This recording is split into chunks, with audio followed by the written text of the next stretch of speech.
টি-20 বিশ্বকাপে চলতি আসরের গ্রুপ পর্বে 4 ম্যাচের মধ্যে 3টিতে জিতে সুপার 8-এ উঠে গেল বাংলাদেশ। সাবেক বিশ্ব চ্যাম্পিয়ন শ্রীলঙ্কা, নেদারল্যান্ডস ও নেপালকে হারিয়ে সুপার 8-এ উঠেও দুশ্চিন্তায় টাইগাররা।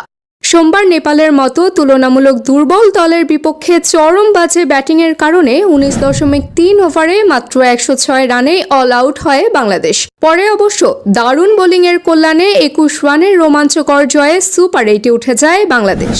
গ্রুপ পর্বের বাধা টপকিয়ে দ্বিতীয় রাউন্ডে উঠেও দলের ব্যাটিং নিয়ে দুশ্চিন্তায় বাংলাদেশ ক্রিকেট দল। নেপাল ম্যাচ শেষে অধিনায়ক নাজমুল হোসেন শান্ত বলেন, আমরা সুপার 8-এ ওঠায় খুব খুশি, কিন্তু আমাদের ব্যাটিং ভালো হয়নি। গত 3-4 ম্যাচে বোলাররা আমাদের জিতিয়েছেন। ব্যাটিং বিভাগকে পরিকল্পনা করতে হবে, ভাবতে হবে কোথায় সমস্যা হচ্ছে। পরের ম্যাচে আমাদের ভালো ব্যাট করতেই হবে। চলতি টি-20 বিশ্বকাপে মাত্র একটি ম্যাচেই 150 রানের বেশি করতে পেরেছে বাংলাদেশ। ব্যাটসম্যান